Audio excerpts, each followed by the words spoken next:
প্রিয় দেশবাসী, আসসালামু আলাইকুম রহমতুল্লাহ। আশা করি আপনারা যে যেখানে আছেন ভালো আছেন। আমি আজকে একটি গুরুত্বপূর্ণ বিষয়ে আমাদের নৈতিক একটি দায়িত্বের ব্যাপারে আপনাদেরকে সম্পৃক্ত করার জন্য আপনাদের সামনে হাজির হয়েছি।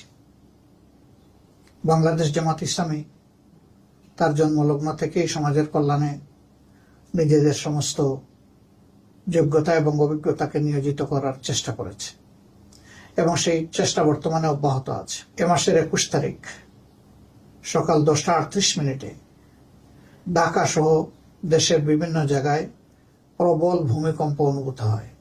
এতে এ পর্যন্ত আমাদের জানা তথ্য অনুযায়ী 10 জন মানুষ দুনিয়া থেকে বিদায় নিয়েছেন বিভিন্নভাবে আহত হয়ে। আমি তাদের আত্মার মাগফিরাত কামনা করছি। আরো অনেকেই আহত হয়েছে। কিছু সংখ্যক ঘরবাড়ি হেলে পড়েছে, কিছু সংখ্যক ঘরবাড়ি হেলে না পড়লেও তার ক্ষতি হয়েছে, কোথাও ফাটল ধরেছে, আবার কোথাও মানুষজন দারুণ ভূমিকম্প আতঙ্কের মধ্যে আছে। এই অবস্থায় আমরা আবার লক্ষ্য করলাম যে 31 ঘন্টার ব্যবধানে দ্বিতীয় আর্থকুয়েক আবার জনগণ এদেশে অনুভব করল, যেটাকে আফটার শক বলা হয়। আল্লাহ তাআলা ভালো জানেন, তবে আমরা আল্লাহ তাআলার কাছে এই কঠিন পরিস্থিতিতে তার একান্ত সাহায্য এবং রহমত আমরা প্রত্যাশা করছি। আল্লাহ যেন সম্ভাব্য বিপদ থেকে এই জাতিকে হেফাজত করেন এবং আমাদের গুনাহ খাতা মাফ করেন।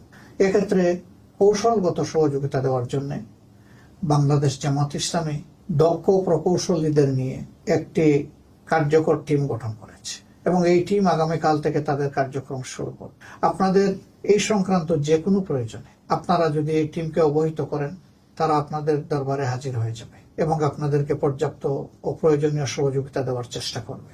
কিভাবে কার সাথে এসে যোগাযোগটা হবে, গণমাধ্যম এবং সামাজিক মাধ্যমে আমরা তা অতি সত্বর আপনাদেরকে জানিয়ে দেব ইনশাআল্লাহ।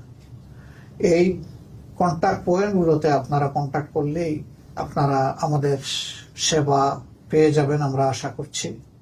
আপনারা যদি আমাদেরকে এই সেবার সুযোগ দেন, আমরা অবশ্যই কৃতজ্ঞ হব এবং আল্লাহর দরবারে শুকরিয়া আদায় করবো যে আমাদের প্রিয় জাতির জন্য আমরা কিছু একটা করতে পারছি।